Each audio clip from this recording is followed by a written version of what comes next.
اس آسمان کے نیچے اور اس زمین کے اوپر 1 انچ جگہ بھی ایسی نہیں ہے جہاں آتش و آہن برستے ہوں اور وہ کفار کی سرزمین ہو. جہاں بھی بارود برستا ہے، جہاں بھی گلے چیرے جاتے ہیں، جہاں بدن کاٹے جاتے ہیں، جہاں آبرو ریزیاں ہوتی ہیں، وہ ساری جگہیں مسلمانوں کی ہیں. اور یہ امت لخت لخت ہے، یہ امت زخم زخم ہے، یہ امت لہو لہو ہے. اللہ اس امت کو پھر بانک پن عطا کرے.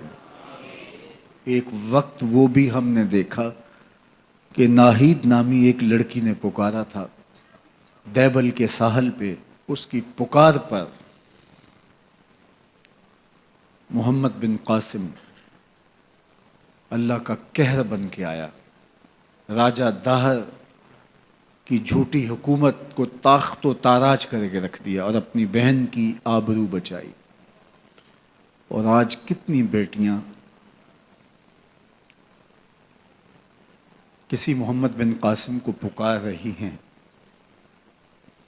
اور کوئی ان کی فریاد سننے والا نہیں ہے. دل امت کے ذکر کے ساتھ ہی ایک عجیب درد سے بھر جاتا ہے. بے بس مجبور لوگ دعا کے ہاتھ اٹھاتے ہیں لیکن ہماری دعائیں بھی شاید قبول نہیں ہو رہی. اور ہر طلوع ہونے والا دن اس امت کے خون سے لتھڑا ہوا دن ہے. اج دین نبی دا وانگ یتیماں گھر کر تکے کھاوے کتھوں لباں عمر بہادر جڑا روندے نو گل لاوے. مدینہ المنورہ میں ہم بیٹھے تھے، وہاں دن رات یہی باتیں ہوتی. تو وہ ایک شخص کہنے لگا کہ ہمارے خاندان کے بہت سارے لوگ ادھر ہیں، تو آرزو ہے کہ کشمیر جلد آزاد ہو، ہم اپنا وطن مالوف دیکھیں.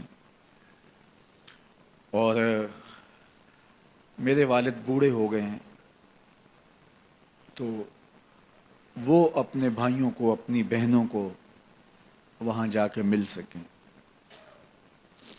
تو میں نے کہا کہ یہ آرزو تو ہماری بھی ہے کہ جلد کشمیر آزاد ہو اور ہم وہاں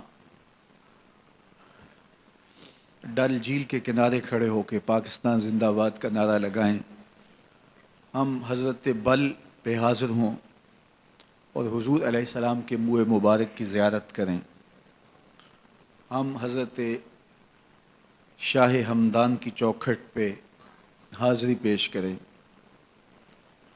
وہ کشمیر جس کو اقبال نے کہا تھا کہ گر فردوس بری بر روئے زمیں است، ہمیں است و ہمیں است و ہمیں است.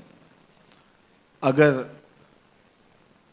بہشت فردوس بری زمین پہ ہے تو یہی ہے، یہی ہے، یہی ہے.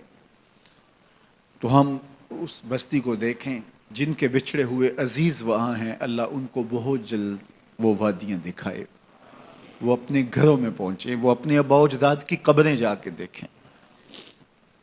وہ بوڑھا شخص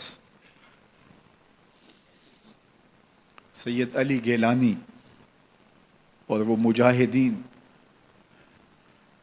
اور وہ سسکتی ہوئی مائیں جنہوں نے اپنے بیٹوں کو کشمیر کی آزادی کے لیے پیش کیا، وہ بچے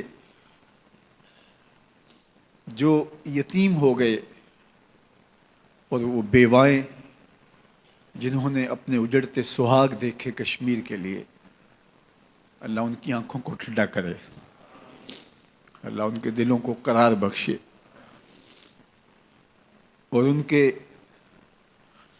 درد کا مداوع تبھی ہوگا کہ کشمیر آزاد ہو اور سبز حلالی پرچم کشمیر کی سرکاری عمارتوں پہ لہرا رہا ہو. اللہ وہ وقت بہت جلد نصیب کرے.